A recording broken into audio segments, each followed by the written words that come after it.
Assalamualaikum warahmatullahi wabarakatuh. Perkenalkan, nama saya Jazabila Ananta Subiandi dari semester 3C.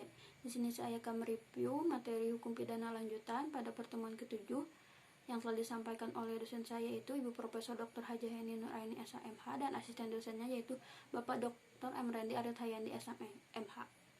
Bab 1, percobaan atau fogging atau attempts. Pengertian definisi percobaan: tindak pidana tidak diatur dalam Kitab Undang-Undang Hukum Pidana, tetapi dalam Kitab Undang-Undang Hukum Pidana hanya ada batasan yang menentukan kapan ada percobaan dan menentukan syarat-syaratnya saja, yaitu seperti diatur dalam pasal 53 dan 54. Pada pasal 53 menjelaskan tentang mencoba melakukan kejahatan, dan untuk pasal 54 menjelaskan tentang mencoba melakukan pelanggaran. Sifat-sifat percobaan dibagi menjadi dua, yaitu sebagai dasar atau alasan memperluas dapat dipidananya orang. Yang kedua, sebagai dasar atau alasan memperluas dapat dipidananya perbuatan.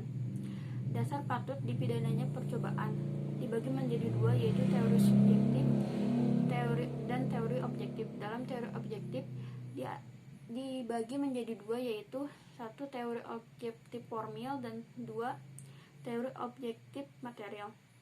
Unsur-unsur percobaan: satu, adanya niat. Yang kedua, adanya permulaan pelaksanaan. Yang ketiga, pelaksanaan tidak selesai bukan karena kehendak sendiri. Tidak selesainya perbuatan karena kehendak sendiri dibagi menjadi dua, yaitu pengunduran diri secara sukarela atau retreat. Yang kedua, tindakan penyesalan.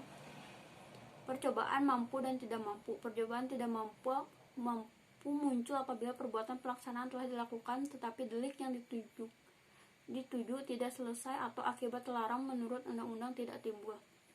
MPT membedakan antara percobaan yang tidak mampu karena alat dibedakan menjadi dua: satu, tidak mampu mutlak atau absolut. Yang kedua, tidak mampu relatif.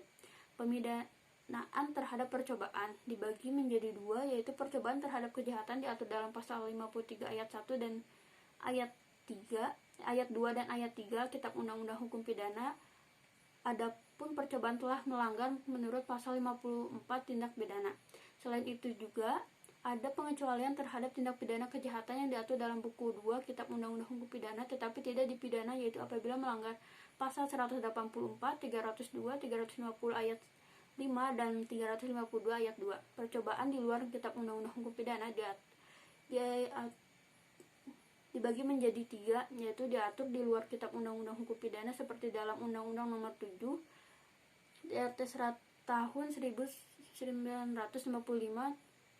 dan yang kedua Undang-Undang Nomor 35 tahun 2009 tentang narkotika, dan yang ketiga Undang-Undang Tindak Pidana Korupsi.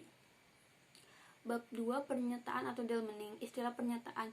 Pernyataan adalah apabila suatu tindak pidana terlibat lebih dari satu orang atau beberapa orang melibatkan diri dalam satu tindak pidana.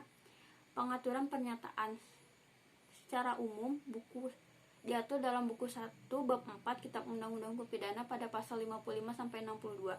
Secara khusus secara tersebar dalam buku 2 Kitab Undang-Undang Hukum Pidana, buku 3 Kitab Undang-Undang Hukum Pidana, dan beberapa peraturan di luar Kitab Undang-Undang Hukum Pidana atau tindak pidana khusus.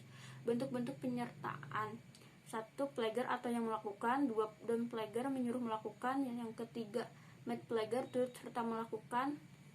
Outlooking atau pengajur, yang menggerakkan. Yang kelima, made plagiar atau pembantu. Pertanggungjawaban pembantu. 1. Pemidanaan untuk pembantu adalah lebih ringan dari pelaku menurut pasal 57 ayat 1 dan ayat 2 Kitab Undang-Undang Hukum Pidana. Pengecualian terhadap prinsip di atas adalah: 1. Pasal 333 ayat 4 dan pasal 231 ayat 3. Pidana tambahan untuk pembantu sama dengan pelaku pada pasal 57 ayat 3. Dalam pertanggungjawaban pembantu, Kitab Undang-Undang Hukum Pidana menganut sistem tidak terganggu pada pertanggungjawaban pelaku pada pasal 57 ayat 4. Penyertaan dengan kealpaan atau culpos delmening. Tindak pidana disebabkan karena kealpaan pada prinsipnya tidak dapat dipidana karena tidak mempunyai unsur kesengajaan. Bab 3, perbarengan atau gabungan tindak pidana atau konkursus. Dalam Kitab Undang-Undang Hukum Pidana tidak ditemukan definisi, tetapi dirumuskan pasal-pasalnya dapat disimpulkan: 1.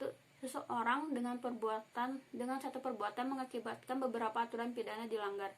Di antara perbuatan tersebut, hakim belum pernah menjatuhkan putusan atau vonis yang telah mempunyai kekuatan yang pasti dan tetap.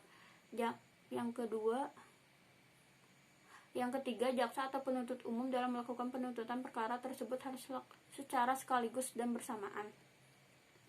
Diatur dalam buku 1 Kitab Undang-Undang Hukum Pidana bab 4 pasal 63-71, yaitu dibagi menjadi 3. Perbarengan peraturan atau konkursus idealis diatur dalam pasal 63 Kitab Undang-Undang Hukum Pidana. Yang kedua, perbuatan berlanjut atau podget handling diatur dalam pasal 64 Kitab Undang-Undang Hukum Pidana. Yang ketiga, perbarengan perbuatan atau konkursus realis diatur dalam pasal 65-71. Sistem pemidanaan. 1. Perbarengan peraturan atau konkursus idealis diatur dalam pasal 63 Kitab Undang-Undang Hukum Pidana. Menurut pasal 63 ayat 1 digunakan sistem absorpsi, yaitu hanya dikenakan atau dijatuhkan pidana pokok terberat. Dalam konkursus idealis, perbuatan yang dimaksud adalah perbuatan jasmani atau material handling, yaitu perbuatan yang tidak dapat dipisah-pisahkan. Dalam pasal 63 ayat 63 Kitab Undang-Undang Hukum Pidana, aturan yang dilanggar harus berbeda atau lebih dari satu aturan pidana. Tetapi dalam praktek sering terjadi beberapa perbuatan yang hanya melanggar satu aturan pidana. Terdapat hal ini dipakai pendapat doktrin, yaitu concursus idealis homogeneus. Sekian dari saya. Wassalamualaikum warahmatullahi wabarakatuh.